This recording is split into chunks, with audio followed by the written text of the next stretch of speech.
Hello and welcome to The Art of Aging, a part of our podcast series from the Center for Abundant Aging in United Church Homes. One of the most enjoyable parts of my job is that I get to have wonderful conversations with others as we look at what it means to age in the 21st century, encouraging positive, empowering conversations that challenge, encourage, and inspire all to age with abundance. Today, I have the joy of welcoming Lokon. Welcome, Lika. Thank you. Thank you for having me. Elizabeth Lokon, otherwise known as Lika, is a painter with a BA and a BFA in art studio. Her three master's degrees are in English as a second language, elementary education, and gerontology with a PhD in educational leadership. Her many certificates include such topics as time slips, creative storytelling for people with dementia, leading dementia training, dementia care mapping, compassionate touch coaching through Educate, and most recently, she completed work through the Conscious Dying Collective and Sacred Passage End-of-Life Doula training. And in the midst of all of that, she founded the program Opening Minds Through Art, an evidence-based program built on her experience as an educator, an artist, and a gerontologist. So, Lika, I want to start with you shared with me that it was a fear of dementia, particularly the idea of losing your mind, that drove you to learn more about it. How did confronting this fear shape your path from fine arts and education to founding OMA? And what personal insights did you gain along the way? So, fear and curiosity live side by side in my mind. It's like when you have a scary movie, you put your hands in front of your eyes because you don't want to see it, but then you have these cracks. So you still see it because you're curious about what actually is happening. I love that. I would never put fear. I have never thought about fear and curiosity being side by side. Yeah. So it was my fear that drove me into learning more about it. So I started hanging out in nursing homes. I went to Milwaukee. I went, of course, the local areas in Ohio, Cincinnati, and Oxford. But I also went to Amsterdam to learn more about dementia and how people live with the disease and how other people treat them as human beings. That's what I was after. And so by the end of that journey, I found that there is a way to connect with them that doesn't require language, that transcends logical thinking, conventional communication, and so on, and actually connect with them as humans. And that's what I discovered. And then I thought, well, if that's possible, then it's not so scary. So that's the foundation how OMA was conceived. I didn't know that you'd gone to Amsterdam. I think they have some pretty cool concepts there. Yeah. That could be a whole nother podcast of physical environments in which people live. And I don't know a lot about it, but I've seen a little bit, and it's amazing. I was so fortunate because Miami University, when I was in grad school, had an exchange program called International Gerontology. And I think it was Italy, Germany, and the Netherlands, and the US. And they send grad students in both directions. And so I was in Holland for 3 months, just learning different organizations and different arts-based activities that they do. I learned about Snoezelen, the multisensory therapy for people living with dementia. Yeah. I went through a theater program where theater people actually teaching nursing home care staff to implement original plays inside a nursing home. And it's just super cool. And you went to Wisconsin, and yes. I think that this is where you connected with Ann Basting's work in time slips. Yes. So that really helped to combine your background in art, education, and gerontology. So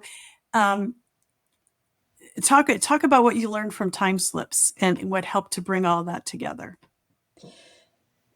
So I was aware of Anne Basting's work just by being a grad student, reading about her publications and things. And then I stalked her at a conference and asked for apprenticeship. So then she put me in Luther Manor in Wauwatosa, Wisconsin. And so I moved in there, and I realized that it's really not that easy to connect with people living with dementia. I had this sort of ideal of connecting with them, but I haven't really had much experience at the time.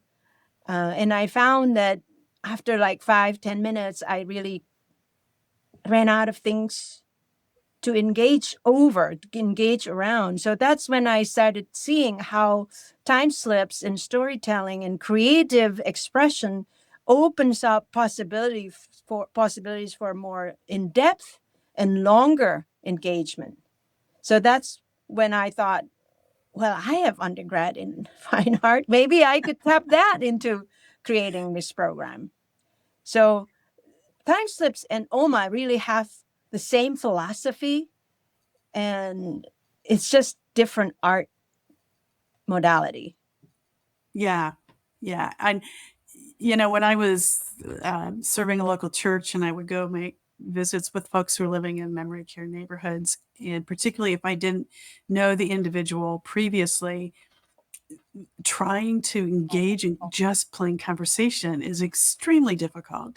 And I got to the point where I would begin taking, and part of it is the advancement of phones over those period of time, but I would take an opportunity to take music with me and to play the music. So that was a modality I could take in with me, and that would just sitting and listening to music, and it would be one way. So you're living in this memory care neighborhood, and you recognize that in traditional neighborhoods, they mirror what you call undemocratic social structures. In other words, you're noticing that they're keeping people busy without fostering any kind of growth or, I'm guessing, connection. So how does OMA's approach disrupt those power dynamics? Right. So first, just bringing in my educational leadership background, both memory care neighborhoods and schools are social organizations that have a variety of people in it with different levels of power that tend to be hierarchical and competing goals, or underlined and even competing goals with limited resources. So when such a system try to function, it's very unwieldy. And so they tend to simplify as a system. And when they simplify, they ignore or dismiss some of the less powerful parties' goals. Mm-hmm. And when that happens, the social organization becomes undemocratic. And it's not only the people on the bottom of the hierarchy that gets dehumanized, but also people on the top. So the whole system is really not healthy for all the members inside. So this reminds me of a Hindu folktale that I learned when I was small, actually, back in Indonesia, about two-headed bird. The two-headed bird called Barunda, and the top head found a delicious fruit and ate it. And then the bottom head says, well, can you share it with me? And then the top head said, well, we have the same stomach, so it doesn't matter if I eat it. And then you experience it too. So then the bottom head found poisonous fruit and ate that. And then in the end, both heads die and the bird dies. So that's what happened with a system that is not tending to both parties, both the top and the bottom of the system. The organization is not healthy and suffer. Everybody suffer from dehumanization. So what OMA tries to do is we invert the power structure. First of all, we create a collaborative system. Right. So we have the older adult living with dementia making the art, but then we have the volunteers supporting in the process, and then we have the staff, whether it's chaplain like in United Church Home case, or activity directors or artists hired from the outside, whoever. The whole thing cannot happen if you're missing one part. So everybody contributes into making the whole system work. So that's structurally built into the process. And then the second thing we do is we invert the power structure. Usually older adults living with dementia are passively receiving care. Right. And they're at the mercy, really at the mercy of the people around them, because they can't do stuff that they need to do and they need help. So they just wait. But in OMA, we invert this power by casting the older adults as artists and co-educators. As artists, they actually make decisions, aesthetic decisions, color, compositions, tools, all the different things are built into the process. So they're making decisions about the art that they create. So that gives them that sense of dignity and autonomy. And then secondly, as a co-educator, we know that staying inside the campus, learning from faculty members and textbooks and all these things is not as powerful as experiential learning. That's been proven in all different contexts. And this experiential learning requires the older adults to be there to really teach the students about compassion, about listening, about love, about all these things that we cannot teach on campus. So, de facto, these older adults living with dementia that tend to be marginalized are helping. We need them to teach our students. So that gives them, again, a power upgrade from Right. their passive receiving role as just recipient of care. So when we do this, and then we set up in a collaborative system, we have a system that humanizes everyone. So the students initially thinking, "Oh, I'm going to help, people who can't do things. I'm going to help them." But in our research shows, in fact, they're not. The students figure out themselves that they're not just helping, but they're actually learning, and they're learning so deeply that they say, this is the highlight of my college career. This is the best part of my week, because they realize the value of what they're doing. And that's thanks to the older adults living with dementia. We're just setting it up, and then we go back up. And I know, because I've heard them say this.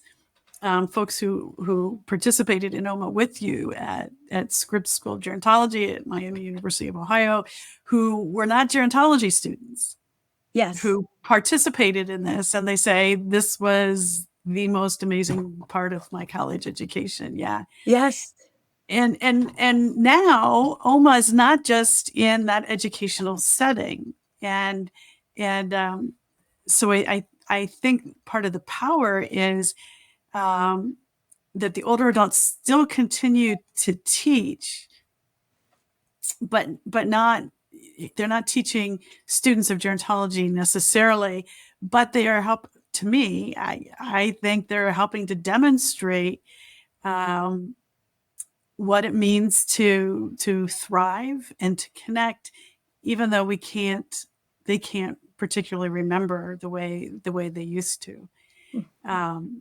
And the other thing is, I think that because, yes, when we make art, we're bringing all of our life experience and all the things we've learned before to that moment. But there's something that can happen with individuals who are living without their cognitive abilities the way they were. They're living in the moment, and That's what mindfulness is.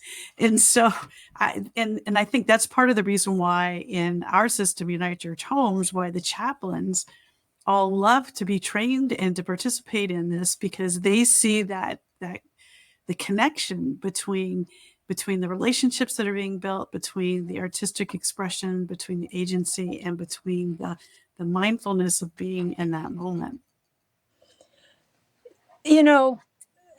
Most people, including myself at the beginning, before I had, many people in my life that are living with dementia, before all that, when we think of dementia, we think of, oh, it's scary because they can't drive, they can't do their bookkeeping, they can't cook, they can't remember their kids' names, or it's all the stuff that are limiting.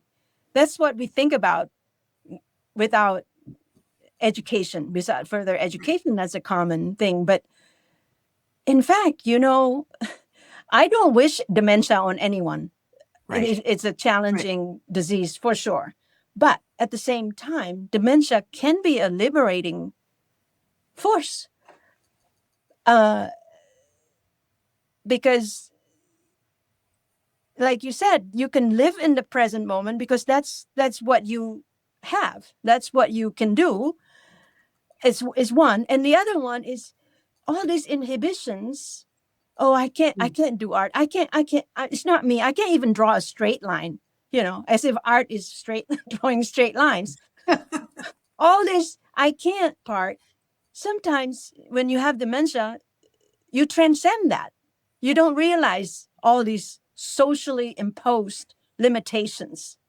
And it can liberate you to be more creative. But the other thing that is most impressive to me is the capacity to love is also less inhibited, I find. Like outside of the memory care neighborhoods, um, maybe expression of love, explicit expression of love can happen inside families.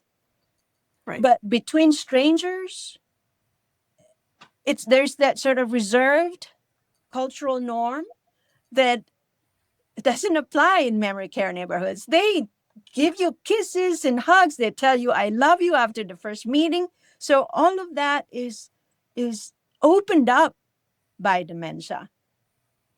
So you're absolutely right. It's living in the moment and more creative and also more expressive in their expression of love. Yeah. Talk a little bit more about the magic that happens when there's the intergenerational dynamic in this creative process. So our society tend to be age segregated. We're school, elementary, middle school, high school, and then our social life, we tend to hang out with people of the same age.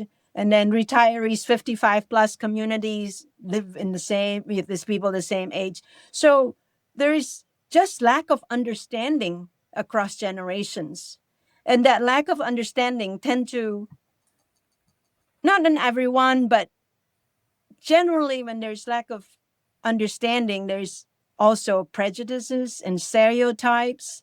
So when we put people that are normally not friends with each other in the same space and provide them with fun activities or engage things that they can engage around and focus around together, these friendships blossom. And the need for social connection is still there, no matter if you're, a 2-year-old or people living with dementia. Everybody needs that. It's because it's humanly innate to connect. So when that happens, initially, maybe a student is shy or afraid of doing something wrong or doesn't know how to connect. But both sides open up and both sides support each other. And then it's like, I just watched this over and over. Oh, they become good friends. They become best friends. This is the magic when you structure situations and opportunities in such a way that there is shared experience, individualized, a shared, even if it's nonverbal, there's a shared connection, and all of this together, it actually improves everybody's attitude about the other group. So we have research studies that measure students liking, actual liking, not just tolerating, but liking older adult with living with dementia. It went up comparing before and after doing OMA. And then we have research on the older adults living with dementia. We compare them in OMA, the same individuals, and then in other activities, other non-creative activities, creative activity that's not OMA, mealtime, and all these things. But the same individuals in these different settings, they show more social engagement, more pleasure, and less confusion and agitation when they are with their partner in OMA. And I would think that the way OMA specifically is shaped, you've also helped to remove the power dynamic between generations. Because it's often the younger generation who feels they have less power, the older generation has more power, but both are necessary for the process and for the relationship. And I think maybe bringing them to that same kind of equal sharing of power is a part of the whole structure that you're setting up, that you were talking about earlier. Yes. We have specific processes in place to ensure that. So in OMA, people always ask me, so how do you actually do this? So basically, we have a sheet, instruction sheet, and the art making process is divided into 7 or 8 different steps. And each step is like, choose a color, choose a collage element, or whatever it is. And every time that choice happens, the students are taught to give time, to elicit opinion, and all of these things, instead of just saying, oh, you can do this, you can choose that, because that takes away the control, the power from the older adult. However long it takes, they have to sit there and wait. And when we tell them that the purpose of that is to equalize the power, so the older adults don't see the students as the helper. Yeah. And the the younger adult doesn't see their role. Actually, the role, typically in service learning, the students, the volunteers has a higher power than the older adults, because they're giving the help. This is receiving the help. Okay. Yeah. So we equalize it by teaching explicitly that it cannot be like that. They cannot become dependent on you for their completion of their art project. You can facilitate, but you cannot guide. Right. Yeah. Right. Well, Lika, after going back to school at the age of nearly 50 to study gerontology, you said that your understanding of dementia shifted. You realized it's not over for those with cognitive impairments. How has that perspective influenced your work and your own life decisions? So I went back to school in order to just educate myself about my own aging and all my families around, people around me. And as I said at the beginning, I came in with fear of developing dementia in myself. But at the end of going back to school, it became clear to me that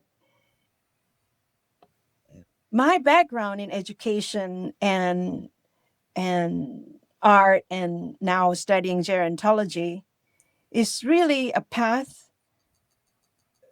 for a calling to combine all these things in order to serve not only students so they can have better experiential learning, but also the older adults so that they can have a more fulfilling life, a more meaningful life by creating something beautiful like artwork in OMA, but also by having making contribution to society. They may or may not realize it directly, but in fact they are. Yeah. And that fact is felt by the volunteers because they are learning deeply, and that affects how the volunteer engage with the older adults. So indirectly, the older adults understands that they matter in this program. Right. So that became my mission in my career. And one of the things I know about OMA is that, you strongly recommend that at the end of the 6, 8, however many sessions are being held, that there's an art show, and that the older adults are there, and that they're introduced as the artists, and I think that's just another way of helping the older adults realize that they are seen. Yes. um, their voice through this artwork is being recognized and being valued. And so just you've really thought through, and obviously you've had 20 years. Is that how old Oma is? 2007. 2007, almost 20 years Yes. to kind of continue to refine it. And I know, because we had a conversation with Amy Elliott earlier this year, that OMA continues to evolve and to expand and see new ways to take these general concepts into other arenas, other settings, but to stick to those core concepts and that core goal, those core goals of helping both the older adult and the volunteers to connect and to be seen and to be valued. Yes, yes. And the people that learn from it are not only the volunteers, but also the staff. They realize, oh, they can do things like that. Oh, they can make choices. And then they translate that sort of enhanced capability or increased assessment of the individuals living with dementia, and it affects their actions and how they provide choices for breakfast or clothing or whatever. And then the family members often are surprised, Oh yeah. and then they see their mom and oh, I didn't realize my mom could do that. And it's just everybody who, I think the point is that when you have art shows or when you recognize people and see them, it humanizes not only the person being seen, but also the person seeing. Right.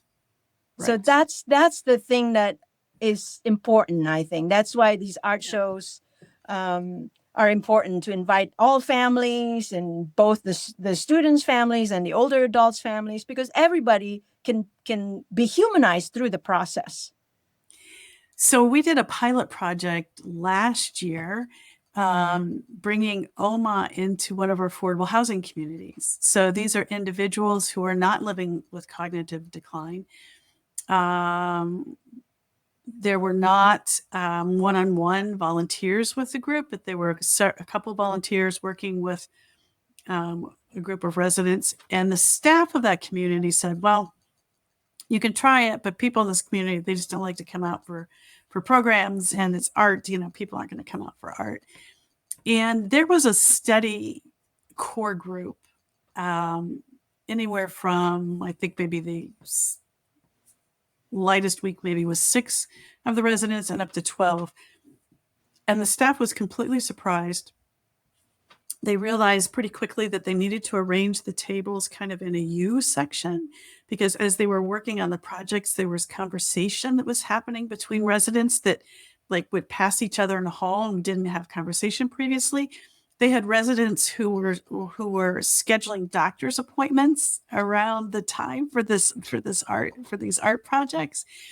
Um, and I think that gets to the creativity and the connection and the social aspect of art that we don't often think about. Yeah. And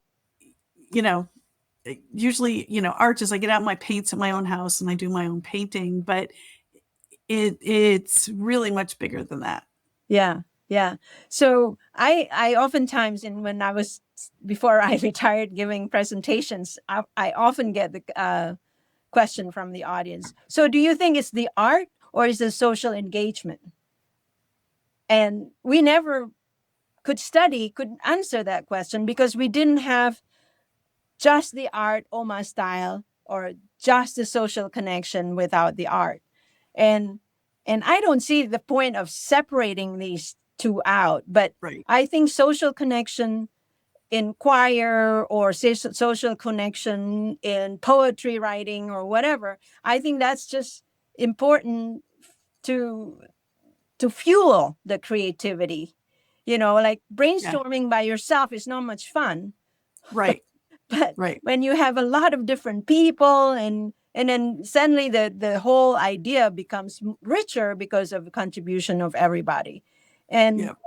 art, I understand why the staff might say, oh, art, nobody will come out for that. Because it's associated with kindergarten.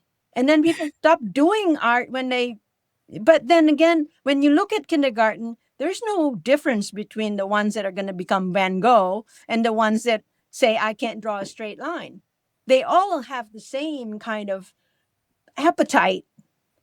So it's the social oppression of the role of art that prevents people from engaging. But there is the seed in there. So if you could water those early seeds in a way that is not intimidating, it's colorful and rich and fun, and you're not being judged for whether your line is straight or not. Right. You create a different set of social expectations about the experience. People can tap into that early creativity that they lost. Yeah. My daughter sent me a link last month. She said, "Mom, have you seen this?" And it is a short, like 4 minute, maybe tops, maybe a little less, with Jane Fonda and Ashton Applewhite, and they put this out last December. Have you seen this one? And I was going to, but it slipped my mind. I didn't see it. It's about ageism, and talking about what is ageism, and they said there's one thing you can do to overcome ageism, and it says join an art class, and it talks about the importance that you're forming community when you're doing the art class, and you're learning new things, and I will send you the link. It's a great little video, and I thought of all of the things that could have been chosen to talk about how do we overcome ageism. Art class. Yes. Boom. Yes. There it is. But it has to be not any old art class, because some art classes ask you to paint this bottle and apple and glass exactly like the way it is. Right. So that's intimidating. That's probably contributing to. I think it's important if you're going to learn how to draw, as an art student. But that's part of the problem with that kind of art that makes people feel like I can't do this. Well, they go through. They're talking about could be graffiti, it could be painting, dance, theater, and they are referring to research that says the people who are engaged in art classes they move more, they sleep better, and all of these other health benefits that most of us would not associate with art class. But this all gets me very excited because my list of the art things that I'm not able to do now as I'm working full time just continues to grow to that whatever my next chapter comes, whatever that will be. Yeah, I just want to, and the social part has been proven over and over again with the epidemic of loneliness, Vivek right, right, Murthy, and all of these things. And when you address the loneliness by joining a community, whatever it is, whatever art form, definitely the health benefits yeah. are proven. Well, Lika, you are an inspiration, and I want to come back to kind of where we started. And I know that it's the juxtaposition of fear and curiosity that kind of led you to this part of your professional career. But since you have officially stepped away from full-time academia, you've undergone a new training, and I'm guessing that it is related to that juxtaposition of fear and curiosity in your training as a death doula. Yes, yes, So is that the reason why you went through the training?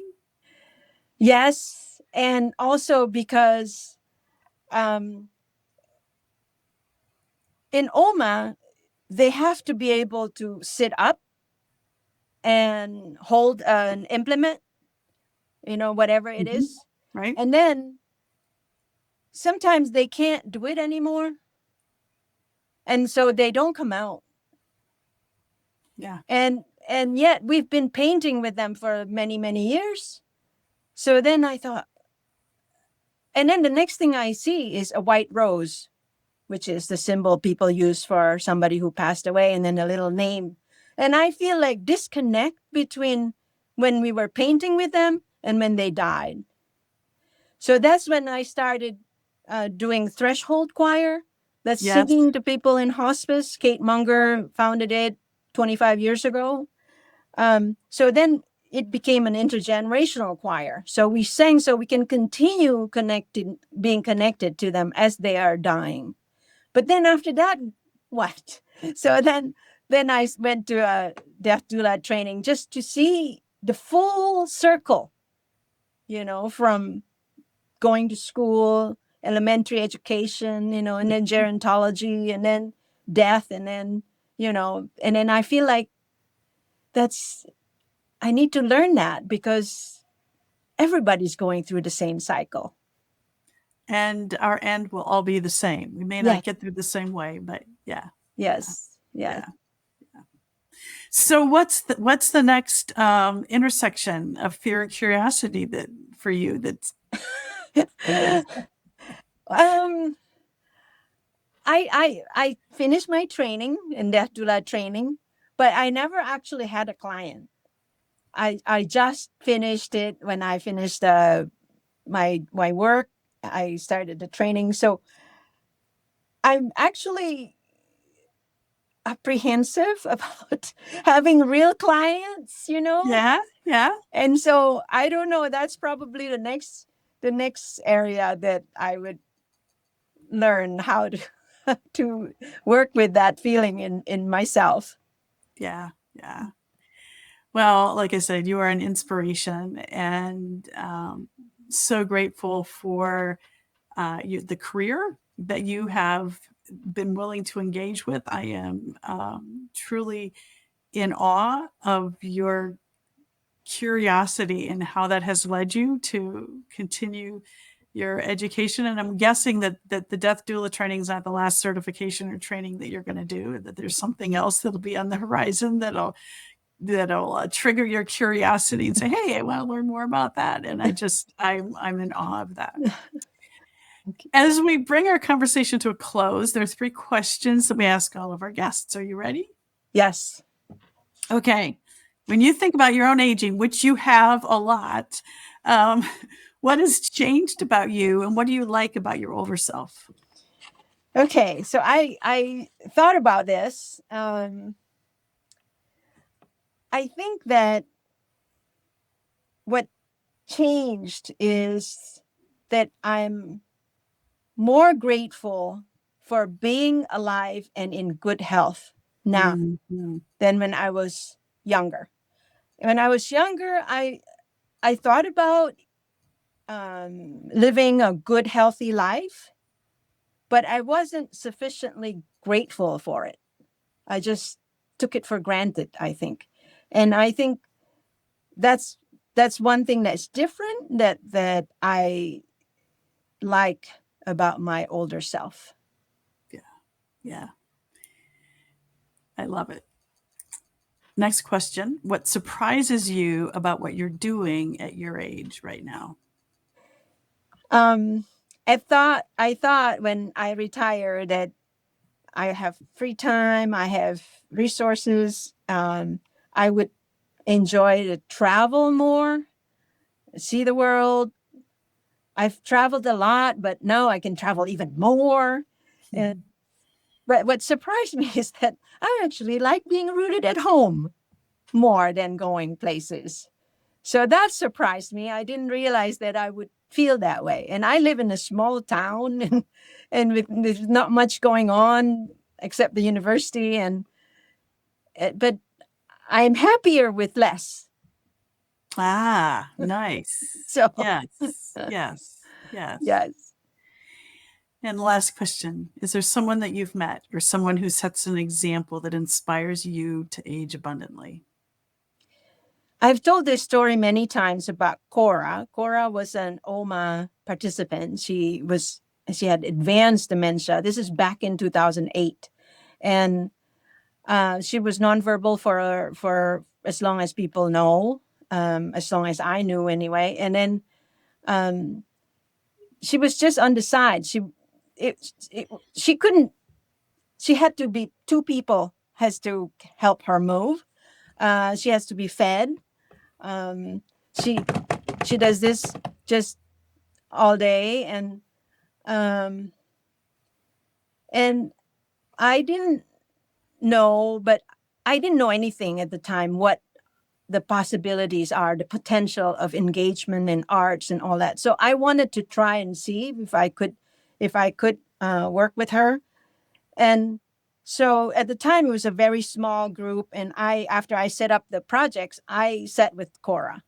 I was her partner, and I had to do a lot of assist with her Mm-hmm. and holding her hand while as she does this, or moving the paper as she held the brush and so on. So lots and lots of assistance, and never any. It's always me talking one way. But then one day I was showing her this painting of what we're gonna do today, and I was kneeling next to her and showed her this painting. Again, talking one way conversation.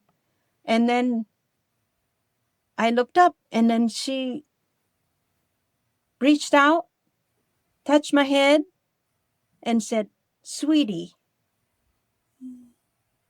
And she spoke the first time. So it's like she came out of her silence to declare friendship with me. And I thought, wow, this is phenomenal. It means we can reach them no matter, how advanced. And so she became an inspiration for me to continue to develop the program. And I told this story many times, and we videotape her too. Mm-hmm. And so she continues to teach because the videotapes of her are still being used to train new facilitators, new volunteers. So, and then that, so that's the professional inspiration. But on a personal level, I felt like I'm a little bit introverted in my personal life. And I felt that Cora set a very high bar on how to come out and reach out and express your love. I can do this inside memory care neighborhoods and inside hospice settings, but I have a harder time outside of those settings. So I always think of her as a role model. I need to be more like Cora.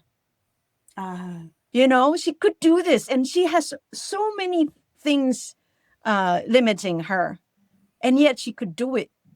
And I have everything going for me, and I have a hard time. So what's wrong with me? You know, so seriously, it continues to be an inspiration.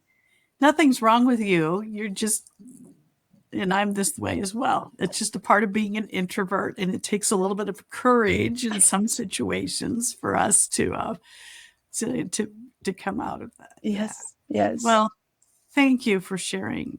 Thank you for sharing on the podcast. Thank you for sharing these particular personal questions. I look so forward to you being with us next month. This is being recorded in September, and Lika will be at our annual symposium about igniting creative potential. It'll be held on the north side of Columbus, both virtual and in person. If you'd like to come and join us, you can find the registration page at abundantaging.org.